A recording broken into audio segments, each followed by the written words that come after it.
한 주간도 잘 보내셨나요? 네, 지난 주간에 우리가 어느 말씀을 나눴죠? 성경 말씀 중에 출애굽기. 출애굽기는 지난주 오랜데 아직 출애굽기 이야기하면 안 돼요. 네, 사사기. 사사기 말씀을 나눴습니다. 사사기에서 말씀을 나누면서 마지막 구절을 그렇게 기록합니다. 각기 자기 소견에 옳은 대로 행했다. 여러분들은 지난 일주일 동안 여러분의 마음대로 사셨습니까? 아니면 그래도 좀 거룩한 부담감을 가지고 뭔가 찔림을 가지고 사셨나요? 찔림을 받지 않는다는 건 하나님의 말씀대로 산다는 것인데 그렇게 살았을 수도 있고, 한편으로는 굉장히 불편하게 사셨을 수도 있고요. 이따 셀모임 시간에 한번 나눠보시기 바랍니다. 일주일의 삶 어땠는지, 평안했는지 아니면 불편했는지, 아니면 하나님의 말씀대로 좀 살아보니까 간증거리가 또 있는지, 성공의 경험, 실패의 경험 모두 다 좋습니다. 함께 나눠보시면 좋겠습니다. 오늘 우리가 함께 나눌 말씀은요, 사무엘상 8장 1절에서 9절 말씀입니다. 한번 찾아볼까요? 사무엘상 8장 1절에서 9절 말씀까지입니다. 한 절씩 제가 한 절, 여러분이 한 절 교독하도록 하겠습니다. 사무엘상 8장 1절에서 9절 말씀까지입니다. 읽겠습니다. 사무엘이 늙음에 그의 아들들을 이스라엘 사사로 삼으니 장자의 이름은 요엘.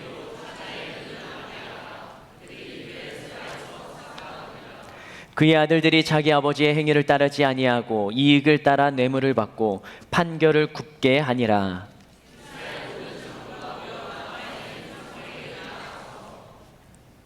그에게 이르되 보소서, 당신은 늙고 당신의 아들들은 당신의 행위를 따르지 아니하니 모든 나라와 같이 우리에게 왕을 세워 우리를 다스리게 하소서 한지라.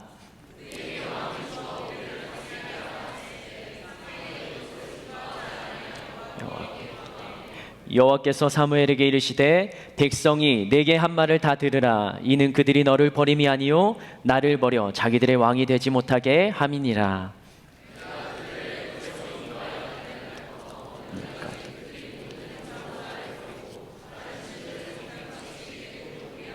같이요.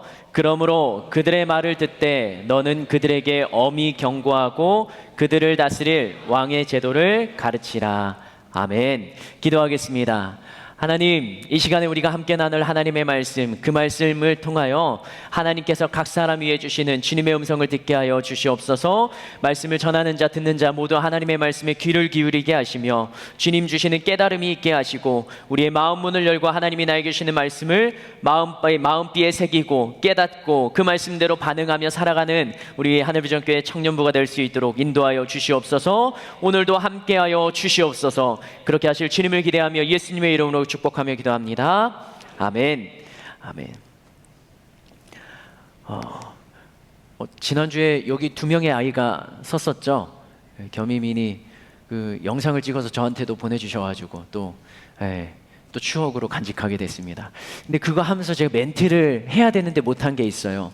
이 두 아이가 성경 말씀을 암송하면서 신앙교육을 잘한 것처럼 좀 비춰졌는데 집에서는 전혀 하지 못했다는 거죠. 근데 그 말씀과 찬양 시간에 많이 노출되었던 일주일에 40시간을 생활했던 어린이집에서의 생활이 그 아이들에게 반복적인 훈련, 교육, 노출이 그 아이들이 하나님의 말씀을 암송할 수 있게 만들었다는 거죠. 저도 집에서 실패한 삶을 살고 있는데 여러분들도 실패하지만 말고 우리 같이 한번 잘해보자, 그리고 함께 도전해보자 라는 멘트를 해야 되는데 너무 여러분들이 박수를 힘차게 쳐줘가지고 그거에 제가 멘트를 하지 못하고 지나가서, 우리도 이번 한 주간 또 말씀을 듣고 그 말씀에 반응하며 살아가는 우리 모두가 되었으면 좋겠습니다. 지난주까지 보았던 사사기의 말씀은 이스라엘에는 왕이라는 제도가 없었습니다. 왕정 정치가 아니라 신정 정치예요. 하나님이 눈에 보이지 않는 하나님이 왕으로 자리하고 그 나라를 다스려갔던 이스라엘이었습니다. 근데 사사기가 끝나면서 사무엘 선지자가 이제 사역을 시작하면서 그 이스라엘 나라 백성들이 계속적으로 사무엘에게 요구합니다. 그 요구하는 내용이 이거예요. 사무엘상 8장 5절, 사무엘상 8장 5절 시작. 그에게 이르되 보소서 당신은 늙고 당신의 아들들은 당신의 행위를 따르지 아니하니 모든 나라와 같이 우리에게 왕을 세워 우리를 다스리게. 아멘. 무엇을 세워달라고요? 왕을 세워달라고 하는 겁니다. 이스라엘이라는 나라의 왕은 아주 특별하게 보이지 않는 그분이 왕으로 자리했어요. 누구죠? 여호와 하나님이 왕이셨죠. 그런데 이제는 왕을 세워달라는 겁니다. 근데 그 이유가 뭐예요? 그 이유가 제가 세번역 성경에서 한번 읽어볼게요. 세번역 성경이 좀 이해하기가 쉽더라고요. 그들이 사무엘에게 말하였다. 보십시오, 어른께서는 늙으셨고 아드님들은 어른께서 걸어오신 그 길을 따라 살지 않습니다. 지난주에 이야기했죠. 믿음의 사사기에서는 믿음의 후손 2세대를 무엇으로 표현했다고요? 다른 세대. 가나안 땅에 살았던 1세대들은 죽기까지 신앙과 믿음을 잘 지켰습니다. 그런데 그의 자녀들 2세대가 믿음의 흐름을, 믿음의 가문을 이어받지 못했죠. 사무엘이라는 위대한 선지자도 하나님의 사역을 많이 일으킵니다. 그리고 하나님의 메시지를 전합니다. 근데 이 사무엘도 그 다음 세대, 그 자녀들, 두 아들이 그 제사장직을 물려받고 선지자의 역할을 감당해야 되는데 그러지 못합니다. 그들은 사무엘이 걸어왔던 그 길을 따라서 걷지 못합니다. 그들이 어떻게 행동했는지 사무엘상 8장 3절에 기록하고 있습니다. 읽어보겠습니다. 시작. 그의 아들들이 자기 아버지의 행위를 따르지 아니하고 이익을 따라 뇌물을 받고 판결을 굽게. 아멘. 이스라엘 백성들이 문제가 있으면 이 선지자 제사장이 가지고 옵니다. 근데 판결을 제사장이 내려줘요. 근데 무엇을 따라서 판결을 내린다고요? 이익을 따라서. 그 사무엘 선지자의 두 아들이 있습니다. 그 두 아들이 공정한 재판, 공정한 판단이 아니라 백성들은 너무나 억울하고 이걸 해결할 길이 없어서 하나님의 종에게 끌고 오는데, 데리고 가져오는데 하나님의 종은 이것을 하나님의 방식대로 정직하게 행동하지 아니하고 거기에 자신의 이익과 자신의 마음, 자신의 욕심이 담기게 되는 것입니다. 이스라엘 백성들이 봐도 선지자로서 저렇게 하면 안 된다라는 것이 너무나 드러나는 거예요. 부패한 거죠. 타락한 거죠. 그래서 다른 나라들처럼 왕을 세워달라고 합니다. 이성적으로 생각을 하면 선지자의 아들이 그 역할을 잘 감당하지 못하면 무엇을 세워달라고 해야 됩니까? 또 다른 사람, 다른 선지자를 세워달라고 말을 해야 되는 거죠. 근데 이스라엘 백성들은 왕을 세워달라고 말합니다. 다른 모든 나라와 같이 우리에게도 왕을 세워 주십시오. 겉으로 보이는 이유는 사무엘의 아들들이 그 올바른 행동을 하지 않고 믿음의 길을 걸어가지 못하는 그들을 향하여서 다른 왕을, 새로운 왕을 세워달라고 말하는 것이었지만, 그러나 이스라엘 백성들은 다른 마음이 있었어요.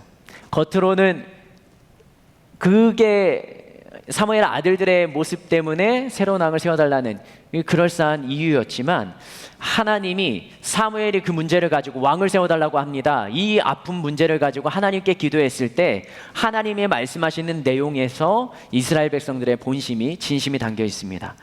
사무엘상 8장 7절 같이 한번 읽어보겠습니다.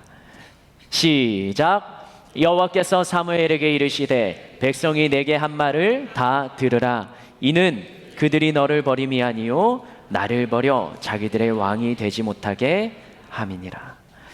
아멘. 하나님께서는 정확히 하셨어요. 이스라엘 백성들의 속마음은 하나님이 왕이 아니라 또 다른 눈에 보이는 무언가가 그들의 왕이 되기를 간절히 바라고 있었습니다. 이스라엘 민족의 왕은 누구라고요? 여호와 하나님이라고요. 그런데 그 하나님을 이스라엘 백성들의 마음속에서 지워버렸던 것입니다. 겉모습과 속마음이 다르게 표현하고 행동하는 이스라엘 백성들. 저희들의 삶 속에서도 신앙생활을 하면서도 나의 겉으로 표현하는 말과 행동과 나의 속마음 진심이 다를 때도 있을 것이라 생각이 듭니다. 여러 가지 상황과 환경에 의해서 어쩔 수 없이 그렇게 했다라고 말은 하지만 그러나 내 마음속에서는 어떻게 보면 하나님을 좀 떠나고 싶은, 하나님 앞에 소심한 반항을 좀 하고 싶은 이 힘든 시간, 이 신앙의 시간을 내가 걷고 싶지 않은, 좀 곁길로 가고 싶은 마음들이 우리 신앙생활 속에도 있을 때도 있습니다. 속마음은 하나님을 향한 반항 심리, 그리고 하나님을 어쩌면 마음속에서 완전히 지워버리는 그런 삶을 살아가는 것은 아닐까요? 삶이 힘들고 어렵다는 이유가 그것이 될지도 모르겠습니다. 교회 나오지 않는 이유가 너무 힘들고 어려워서 바빠서 다른 일정들이 있기 때문에 그럴 수도 있습니다. 그런데 다른 한편으로 생각하면 하나님을 향한 우선순위에서 하나님보다 다른 것이 그 중심에 더 있는 것은 아닌지 우리들은 오늘 본문을 보면서 한번 점검해 보기를 원합니다.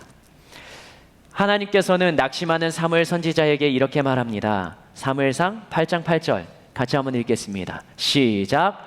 내가 그들을 애굽에서 인도하여 낸 날부터 오늘까지 그들이 모든 행사로 나를 버리고 다른 신들을 섬긴 같이 내게도 그리하는도다. 아멘. 출애굽하는 날부터 언제까지요? 오늘까지요. 오늘까지. 어떻게 했다고요? 하나님을 버리고 다른 신을 섬겼다고요. 이것이 이스라엘 백성들의 삶이었습니다. 하나님께서 이스라엘 백성들을 보시는 그들의 삶의 평가였습니다. 근데 사실은 그렇지 않죠. 이스라엘 백성들이 하나님을 완전히 떠나 살았습니까? 아니죠. 출애굽할 때 또 하나님이 제사를 알려주시고 이스라엘 백성들이 제사장을 통해서 얼마나 많은 제사를 드렸습니까? 그리고 하나님의 말씀을 얼마나 순종하면서 나왔던, 가나안 땅에 들어갈 때도 믿음으로 요단강을 건너고 여리고도 믿음으로 무너뜨리고 그러한 일들을 많이 벌였는데 하나님께서는 어떻게 평가했다고요? 애굽에서 인도하여 낸 날부터 오늘까지 그들이 모든 행사로 나를 버리고 다른 신들을 섬겼다라고 평가합니다. 그러면 이스라엘 백성들이 하나님을 제사드리고 하나님을 예배하고 하나님의 말씀에 순종했던 시간들은 무엇인가요? 그렇게 이야기할 수 있겠습니다. 근데 이렇게 바라봐야 될 것 같아요.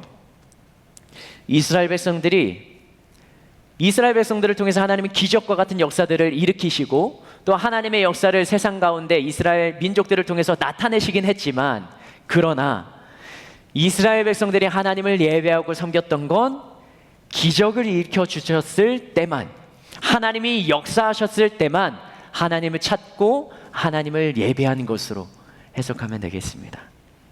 평소 삶의 자리에서는 그 기적이 끝나고 시간이 흘러가면 이스라엘 백성들은 어떤 삶을 살았습니까? 하나님 없는 삶, 우상신을 섬기는 삶, 하나님을 마음속에서 지워버리는 삶, 그러한 삶을 살아낸 것입니다. 그러니까 하나님은 순간의 상황, 순간의 모습들을 보시는 게 아니라 삶의 모습을 보시는 거예요. 어느 한순간 네가 예배하고 네가 나를 향한 마음을, 진심을 가지고 있는 것, 그것만 보시는 게 아니라 그 다음에 어떻게 행동하는가, 그 시간을 통틀어서 하나님은 우리들의 인간의 삶을 평가하시는 것입니다. 이스라엘 백성들의 삶의 평가는 이것이었습니다. 애굽에서 인도해낸 날부터 오늘까지 그들이 모든 행사로 나를 버리고 다른 신들을 섬겼다. 이것이 바로 그의 백성들을 보시는 하나님의 관점이죠. 지금 이곳에서 예배드리는 우리의 삶을 하나님이 평가하신다면 우리들의 삶은 어떤 표현들로 정리가 될까요? 태어나는 날부터 지금까지 너의 마음속에는 나를 버리고 다른 무언가를 쫓고 살았구나 라고 평을 하실 수도 있겠습니다. 어떤 사람에게는 그렇게 힘든 시간이 있었지만, 그러나 힘든 상황에도, 힘든 어려움 속에서도 너는 나를 찾으려고 애쓰고 노력을 했구나 라고 평을 하실 수도 있겠습니까? 질문은 하지 않겠지만 여러분들 스스로 마음속에 담아보시기 바랍니다. 나는 하나님 앞에서 어떤 평가를 받을까? 지금까지 살아오면서 예배를 한 번도 빠지지 않고 올 출석했다면, 개근했다면 하나님이 기뻐하실 수도 있겠습니다. 그러나 예배를 드리느냐 드리지 않느냐는 형식 것이라 볼 수 있습니다. 일주일 중에 168시간 중에 1시간 예배를 드리는 것으로 하나님을 향한 마음을 다 표현할 수는 없는 것이죠. 그것보다 중요한 건, 형식보다 중요한 것은 하나님과 함께 살아가느냐, 또 하나님을 마음속에 담고 있느냐, 그것을 내 삶 속에 얼마나 풀어내느냐, 그것이 바로 하나님을 믿고 하나님을 따라가는 우리들의 삶의 모습일 것 같습니다. 저희들은 하루를 생활하면서 몇 번이나 하나님을 찾는 자리에 앉습니까? 하나님을 찾는 자리라면 성경을 읽기도 하고 듣기도 하고 묵상하기도 하고 기도하기도 하고 찬양을 부르는 시간이라 할 수 있겠습니다. 또 교회에서, 또 모임에서 신앙적으로 봉사하며 섬기며 상담하는 것도 그 공동체 안에서 하나님과 함께하는 시간이라 할 수 있습니다. 그런데 저희들은 하루 중에 24시간 중에 얼마만큼의 시간을 그 주님과 함께하고 있습니까? 또 나의 삶에서 하나님을 향한 진심을 얼마나 표현하고 삶으로 살아내고 있습니까? 아니면 나의 이익과 만족을 위해서 나의 많은 시간을, 또 나의 대부분의 시간을 투자하고, 하나님은 내 마음속에서 이미 지워진 지 오래고, 주일날 예배를 드리고 나가면 그 순간 하나님은 내 마음속에 없는 것처럼 살아가는 우리의 모습이진 않나요? 이스라엘의 요구에 의해서 하나님은 결국 왕을 세우십니다. 그러나 시간이 지나자 나라가 하나였던 이스라엘이 둘로 나뉘어지게 됩니다. 남쪽의 유다, 북쪽의 이스라엘. 그 시대를, 나라가 둘로 나뉘어진 시대를 분열왕국 시대라 하고요, 그 나뉘어지기 이전 시대, 직전 시대를 통일왕국이라고 표현을 합니다. 이 통일왕국의 초대 왕은 사울 왕입니다. 이스라엘의 왕을 세워달라고 하는 요구에 따라서 첫 번째 세워진 왕이 사울입니다. 사울이 즉위했을 때는 아까 우리 에덴팀에서 함께 했던 찬양 중에 이 찬양이 아마 사울이 처음 즉위했을 때 하나님을 향한 마음과 그의 삶의 표현일 것 같습니다. 내 모든 삶의 행동 주 안에. 가사가 어떻게 되죠? 한번 불러볼까요? 시작. 내 모든 삶의 행동 주 안에, 주님 안에 있네 나의 숨쉬는 순간들도. 사울이 살아가는 삶의 모든, 가사 좀 띄워주시겠어요? 사울이 살아가는 모든 삶의 무엇이요? 행동이요. 누구 안에 있다고요? 주님 안에 있다고요. 사울이 숨쉬는 모든 순간들이 주님 안에 있는 것, 그러한 삶을 안수받은 왕으로 즉위한 직후의 삶이 사울의 모습이었습니다. 사무엘 선지자가 사울에게 기름을 붓습니다. 그리고 사울이 왕위로 즉위하게 됩니다. 사무엘상 10장 1절 말씀 같이 한번 읽어보겠습니다. 시작. 이에 사무엘이 기름병을 가져다가 사울의 머리에 붓고 입 맞추며 이르되 여호와께서 내게 기름을 부으사 그의 기업의 지도자로 삼지 아니하셨느냐. 하나님께서 말씀하십니다. 사울 왕에게 기름을 부으라 하십니다. 그리고 왕으로 세웁니다. 그때 이 사울에게 변화가 일어납니다. 그 주변에 있는 모든 사람들이 알만한 행동과 심정의 변화입니다. 사무엘상 10장 9절과 10절 말씀이에요. 사울 왕에게 일어난 변화. 시작.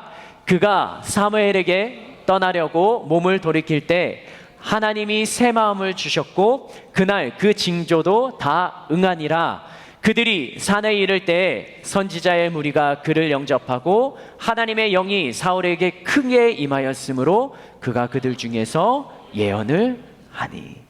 사울에게 무엇이 임했다고요? 하나님의 영이 임했다고요. 하나님의 영이 임한 사람, 이것이 바로 우리들의 좀 바람 아니겠습니까? 성령님이 함께 하시는 삶, 성령님이 인도하시는 삶, 하나님의 영이 함께하는 삶, 그러한 삶을 우리가 기도하며 좀 바라지 않습니까? 근데 사울이 왕으로 즉위할 때 바로 하나님의 영이 사울에게 임했습니다. 그리고 사울이 하는 행동 가운데 이 하나님의 영이 무언가 사울의 마음속에 작동시킵니다. 11장 6절 말씀 같이 한번 읽겠습니다. 사무엘상 11장 6절입니다. 시작. 사울이 이 말을 들을 때 하나님의 영에게 크게 감동되매 그의 노가 크게 일어나.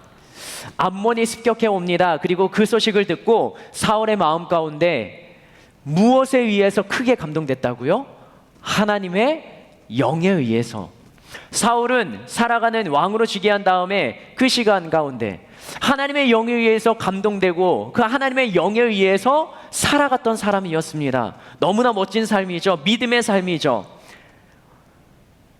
사울은 하나님의 참 사람이었어요.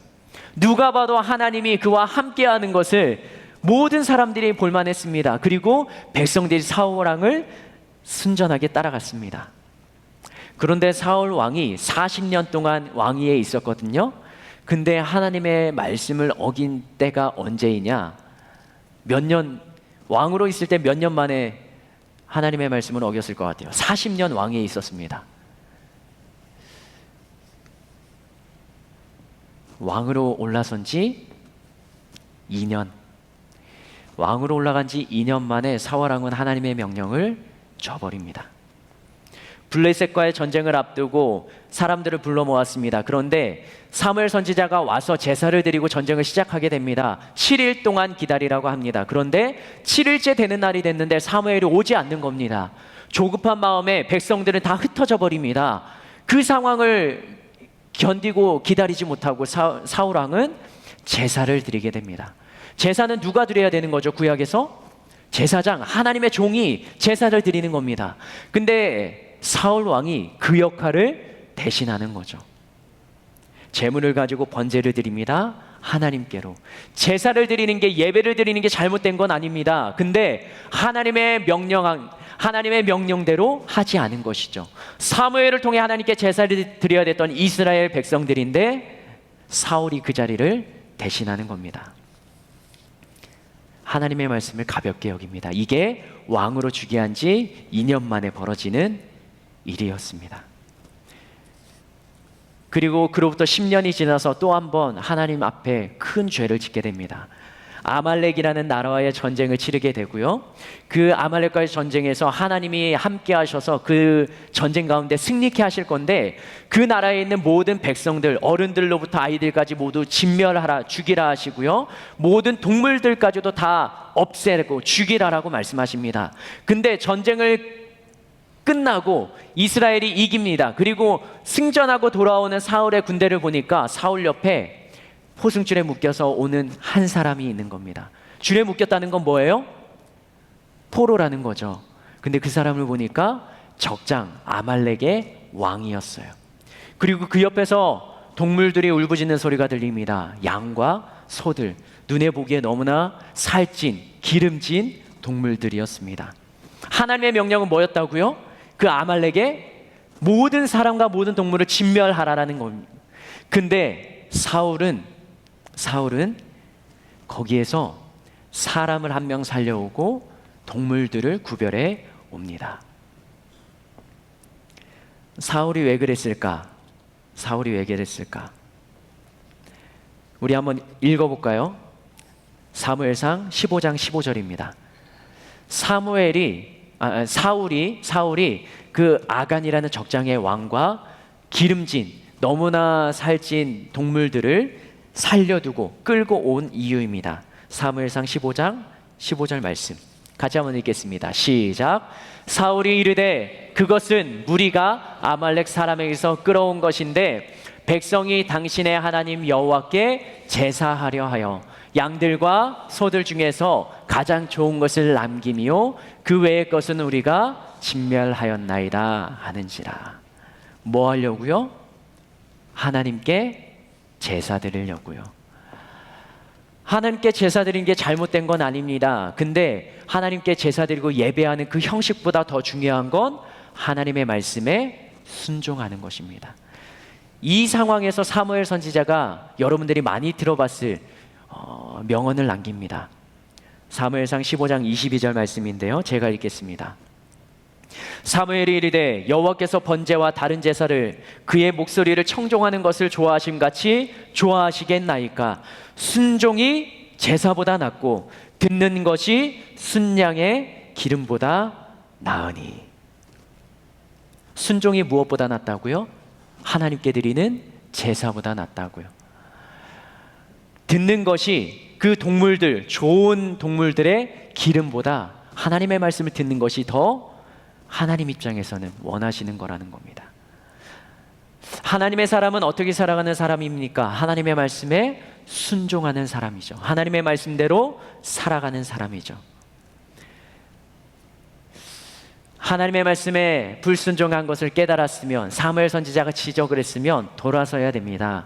그런데 사울은 그렇게 하지 못합니다. 사무엘상 15장 30절 말씀 같이 한번 읽어보겠습니다. 시작. 사울이 이르되 내가 범죄하였을지라도 이제 청하옵나니 내 백성의 장로들 앞과 이스라엘 앞에서 나를 높이사 나와 함께 들어가서 내가 당신의 하나님 여호와께 경배하게 하소서 하더라. 아멘. 띄워주시겠어요? 사울이 내 백성들, 장로들 앞에서, 이스라엘 앞에서 누구를 높여달라고 합니까? 나를 높여달라고요. 근데 이 상황이 하나님을 잘 섬기는 상황이면 그래도 좀 포장될 것 같아요. 그런데 어떻게 30절 말씀이 시작하나요? 사울이 이르되, 사울이 어떤 상황이에요? 내가 범죄한 상황이에요. 죄를 지은 상황인데, 죄를 지었으면 이제 회개하고 하나님 앞에 돌아와야 되잖아요. 우리가 알고 있는 일반적인 상식이잖아요. 그런데 사울은 이 상황에 누구를 생각합니까? 나를 생각합니다. 이게 사울이 하나님 앞에 범죄하고 하나님의 말씀을 떠나 생활했던 가장 큰 이유예요.